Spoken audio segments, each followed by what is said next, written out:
नमस्कार, मैं हूं पूनम शुक्ला और आप देख रहे हैं क्राइम तक। 17 मार्च को नोएडा पुलिस ने एल्विश यादव को कड़ी पूछताछ के बाद गिरफ्तार कर लिया। इसके बाद से तमाम खुलासे हुए और इस बात का भी पता चला कि नोएडा पुलिस ने जब एल्विश यादव से पूछताछ की, उस दौरान एल्विश यादव ने अपने ऊपर लगे सारे आरोपों को एक्सेप्ट किया। इसके बाद पुलिस ने एनडीपीएस एक्ट की धाराएं और आगे बढ़ाई और एल्विश यादव को गिरफ्तार कर कोर्ट में पेश करने के बाद जेल भेज दिया। इसके बाद एल्विश यादव मामले में एक नया अपडेट सामने आया है, जिसके मुताबिक अब पुलिस ने 2 लोगों को गिरफ्तार किया है। इन 2 शख्स का नाम है ईश्वर और विनय। इनमें से विनय के बारे में पता चला है कि ये एल्विश यादव का बेस्ट फ्रेंड है। दोनों कई बार साथ नजर आए हैं और दोनों एक दूसरे के संपर्क में कई सालों से हैं। पुलिस की जांच में इस बात का भी खुलासा हुआ है कि विनय और जो एल्विश यादव हैं, ये कई रेव पार्टियों में जा चुके हैं और सांप का जो जहर है ये इन्होंने इन पार्टियों में मुहैया कराई है।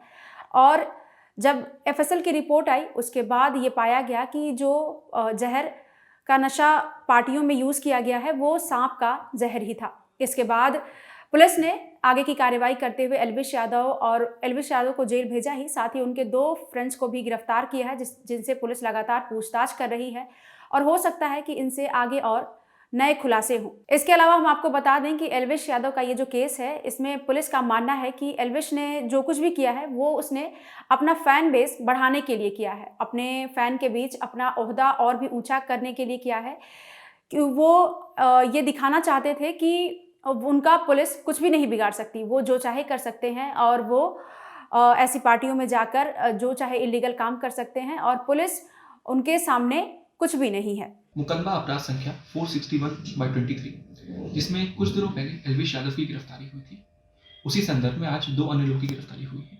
इनका नाम ईश्वर और विनय है। ईश्वर राहुल सपेरा के साथ लगातार कांटेक्ट में रहता था और उनकी मुलाकात भी होती रहती थी। ईश्वर का बैंक्वेट हॉल है और टेंट का काम है, जहाँ पर वो सांपों को बुलाता था और सांपों के जहर को बुलाता था। विनय एल्विश यादव का खास दोस्त है और अक्सर ही वो साथ में उसके रहता है। ईश्वर की विनय से खास दोस्ती थी और दोनों आपस में काफ़ी बात करते थे और एक दूसरे के साथ इन लोगों का बिजनेस लिंकअप भी था। विनय यादव ईश्वर के द्वारा इन तरह की पार्टियां कराता था और एल्विश विनय का इस्तेमाल करता था इन सारी पार्टियों को कराने के लिए। दोनों लोगों को न्यायिक हिरासत में लिया गया है और अन्य विधिक कार्रवाई प्रचलित है। इसके अलावा पुलिस लगातार एल्विश यादव के फोन की भी जांच कर रही है। कुछ मैसेज इसमें से डिलीट किए गए हैं, जिसको रिट्रीव करने के लिए पुलिस लगातार जांच कर रही है और माना जा रहा है कि एल्विश यादव के फोन में बड़े सबूत हो सकते हैं, जिसके बाद इस मामले में और भी कई नए खुलासे हो सकते हैं। नोएडा पुलिस ने यूट्यूबर एल्विश यादव के फोन की तो जांच की ही है, साथ में उन्होंने इस बात की भी जानकारी दी है कि उनका सोशल मीडिया हैंडल जो है उसे भी खंगाला जा रहा है। खबरों की माने तो एल्विश यादव व्हाट्सएप के जरिए कई ग्रुप से वो जुड़े हुए हैं, जिसमें रेव पार्टियों के बारे में बात की है।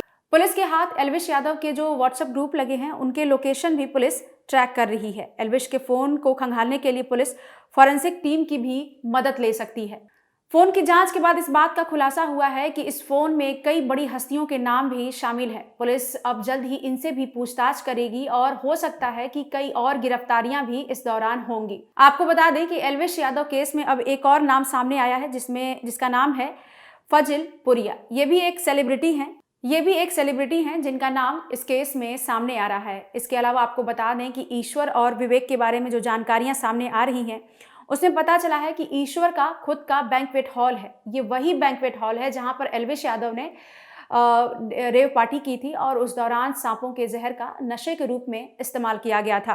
तो वहीं आपको बता दें कि एल्विश यादव की गिरफ्तारी के बाद पुलिस लगातार इस मामले की जांच में तो जुटी हुई है, साथ ही पुलिस हर वो लोकेशन को ट्रैक करने की कोशिश कर रही है जहां पे एल्विश यादव के तार जुड़ रहे हैं और इस मामले की तह तक जाने की कोशिश कर रही है। तो वहीं 17 मार्च की गिरफ्तारी के बाद एल्विश यादव के माता पिता इस गिरफ्तारी से अपने बेटे को बोल रहे हैं कि वो निर्दोष है, उनका बेटा निर्दोष है, उसने कुछ भी नहीं किया है। जितने भी इंटरव्यूज़ उन्होंने किए हैं, हर इंटरव्यू में उन्होंने यही कहा कि उनका बेटा निर्दोष है।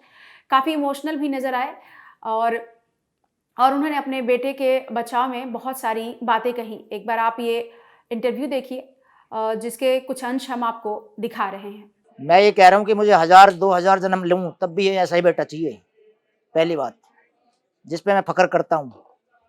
और मेरा बेटा बिल्कुल साफ सुथरा है, बिल्कुल निर्दोष है। इस केस से हजार हजार लाखों % दूर है बिल्कुल। ये जहरीली सांप ये वो किसी तरह का दिखा, मतलब कहीं भी वो हो जाए तो हम बैठे हैं, आपके चैनल में दोबारा आ जाएंगे, किसने क्या किया है सबको सब कुछ पता है। क्यों करेंगे हम ऐसा काम? हमारा फैमिली बैकग्राउंड देखिए आप, जब से बिग बॉस जीता तब से पता नहीं क्यों लोग मतलब हमारे पीछे लगे हुए हैं, क्या चाहते हैं। फिलहाल तो एल्विश यादव का ये मामला कोर्ट में पहुंच चुका है और पुलिस लगातार इस केस की जांच कर रही है और कड़े से कड़े सबूत जुटाने की कोशिश में लगी है। तो वहीं दूसरी तरफ एल्विश यादव के माता पिता अपने बेटे को निर्दोष बता रहे हैं। अब देखना यह है कि पुलिस कैसे एल्विश यादव को इस कांड में दोषी साबित करती है और सजा दिलवाती है। और दूसरी तरफ एल्विश यादव लगातार जमानत के लिए भी अर्जी। अब देखना यह है कि एल्विश यादव को कब तक जमानत मिलती है।